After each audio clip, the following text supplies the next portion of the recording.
Guys, don't drag me, look at my top. So this is a sleeveless, this is from Zara, by the way, if anyone wants to know. This is from Zara. It's a sleeveless polo neck, and I'm wearing a sleeved polo neck because it's cold. Let's get into today's Q&A. Now, I'm doing a Q&A because when I answer questions, it takes such a long time. So if I wanted to do a video for everyone who's asked me a question, it's going to take forever and a day. So I decided to just combine all of the accumulated questions and put it in a Q&A video format. So that's what we're doing today. So let's get into this video. The first question is from the lovely Joan. Joan said, Ziva, I love all your videos and I rewatched them to stay focused on the goal. Please do a video on traveling with your sugar daddy for the first time and in general because I have a trip coming up. Well, hi Joan. And the first bit of advice I would give to you is, obviously I'm assuming that the trip, well, I know that the trip's already been booked because we spoke, didn't we, briefly? So the trip's already been booked and you want advice on being there with him. Well, the first thing I would say that you need to do is when you're traveling, you're on your way to the airport with him, you need to make out like your tummy is really hurting, like you have cramps, and you just set that out from the outset that you are on your period. And that is the first thing that you need to do, okay? Then from then, you're obviously going to have a nice time with him on holiday. You want him to feel like he's having the best time ever with you, but you also need to make sure that you are safe. And if you don't feel comfortable with this man, demand your own bedroom. And if you're not having your own room and you're okay with that, then just make sure that you actually feel comfortable with him before you go. Even though it's been booked and it's coming up, I know your trip is on Saturday, just make sure that even if you don't feel comfortable going with him, that you don't go. Even if it's last minute, even if it's on the day, you make sure you cancel if your gut is telling you that something's wrong, you don't feel all the way safe going with him, okay? That's very, very important. I did go on holiday with my sugar daddy. We went to Budapest and we went there after, it was just a month after us knowing each other, about a month, 6 weeks after us knowing each other, and by that point I kind of felt okay to go and I didn't have any problems even though we were sharing a bedroom. Okay, let's go into the next question. Leah said, can you show us how you speak on dates? Like the tone and the type of words that you use to speak very feminine. Now, basically, how I speak right now is not how I would sound. First of all, I'm ill, so it's a bit difficult for me to do that and not sound like a weirdo right now. So all I would really do is make my voice very subtle, very soft. I'm not rushing like how I'm rushing now. I'm not acting like this. I'm very subtle, very flirty. I'm always, every single thing I think about, even the way that I might lick my lips or, even the way that I eat, just everything. I want it to be sexy. So even the way I put the fork in my mouth, it's like, when you take it out really slowly, you're like basically sucking the fork, I guess, but you're looking at them. Everything you need to think about, everything that you've seen in films that is sexy, you need to be trying to emulate it. That's what you need to be doing. You're trying to get as close to him as you possibly can. When you are speaking, you're not rushing, you're not being any type of aggressive or bossy or anything like that. You really, all the way back, you're completely feminine and you are soft-spoken. Look at people like Charlotte from Sex and the City. Look at Samantha Jones from Sex and the City. Look at Marilyn Monroe.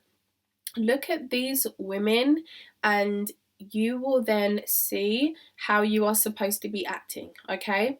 So that's what I'm going to tell you. Go away and look at those people and then try to emulate aspects of their personality into your dates. Okay, so next question is, can you do a video on topics to talk about on the first date? So, sorry, that question was from Love Bianca. Hi, Bianca. So, topics to talk about on the first date really is so easy because you keep it all about him. The questions that you're asking are, about his childhood. Where did he grow up? How did he get his career going? What, you know, what do you do for work? You know, you're asking questions like that. You are making sure that the focus is solely on him. You are hardly talking about yourself. And when he's asking questions about you, you're trying to answer it quickly, short and sweet, and then, you know, flip it and ask him that question back. You are also trying to figure out, you know, what his interests are. You want to know about his family. Does he have siblings? But you don't want it to come across like you are harassing the poor guy. It's more just like, oh, so, you know, tell me about your background. And they will go off, okay? Because these men love talking about themselves. It's kind of scary how much they love talking about themselves.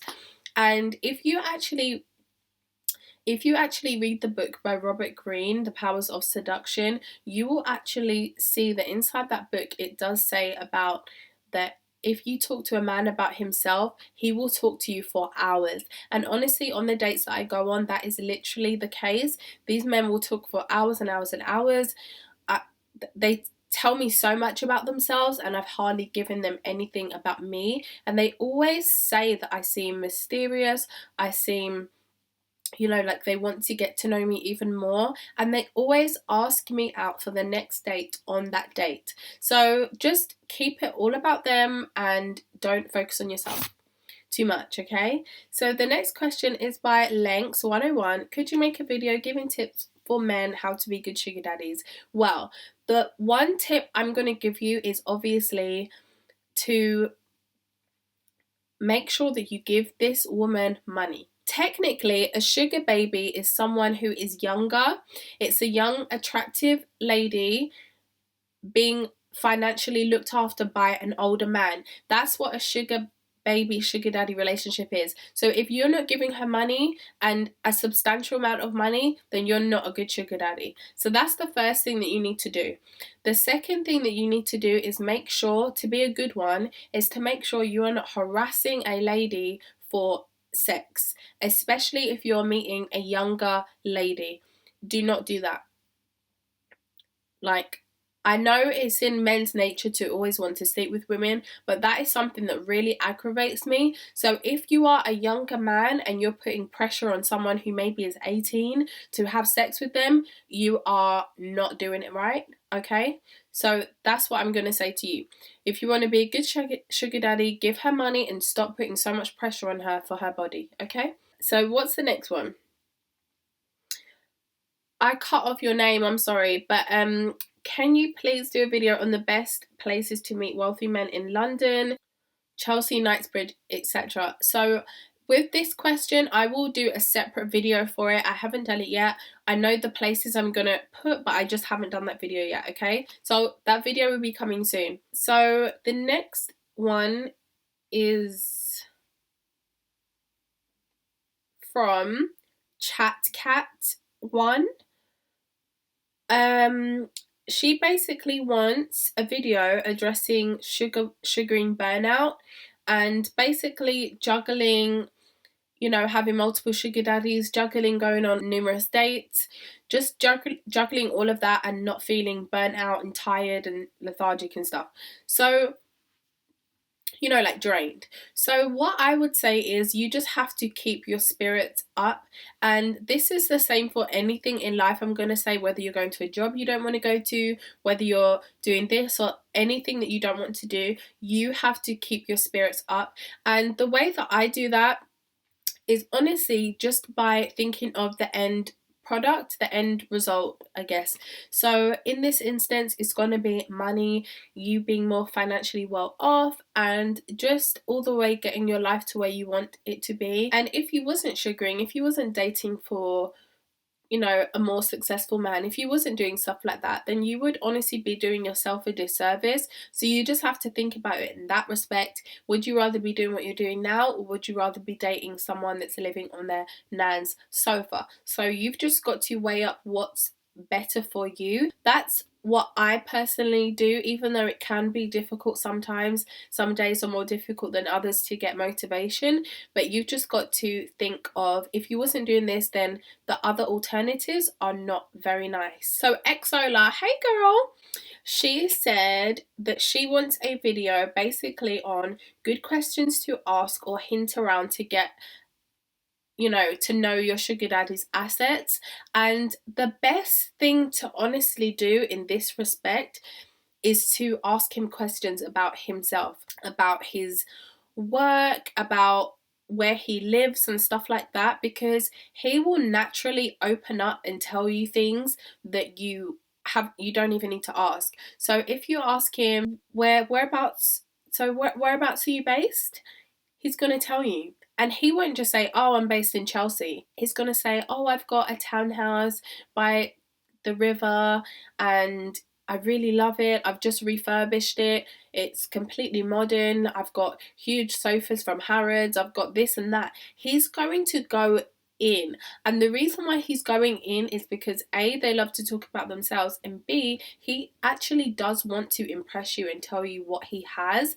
And he, most of the time they won't be lying about that, because they, in their mind, you will be going back to their house at some point. So most times they're telling you the truth, okay? So that is honestly how to go about it. Just asking the regular questions that you do. Tell me about, you know, so whereabouts are you based? Whereabouts do you live? Maybe you'll even say, oh, I wish I could own a place one day. My landlord really gives me a hard time sometimes. He might even say, oh, well, I'm a landlord. I own blah, blah, blah, blah. And that is how you do it. You don't, you're asking questions subtly, and you're never like, so do you have a car? Like, you don't like, you're just gonna be like, you might even say to him, if you want to find out what car he has, you might even say to him things like, well, when he says, tell me about yourself, you might say, well, you know, I have just started my driving lessons, or I've recently just passed and I'm hoping to get a car. What car do you know about cars? If so, what would you recommend? And he will tell you what car he has. So just things like that. You just got to be smart with how you word it and stuff. So there was a few more questions, but I will be doing separate videos for some of them. So I will come back with kind of like a part 2, I guess, for this video. So I'll see you guys really, really soon. I'll actually see you tomorrow. For the rest of this week, I want to upload every single day. So I'll see you in my video tomorrow. I really, really appreciate every single one of you. And I know I've been saying that in every single video. Thank you so much for subscribing. But I really, really, really mean it. And I can't wait to just continue getting to know everyone. Okay, so I'll see you guys tomorrow. Bye.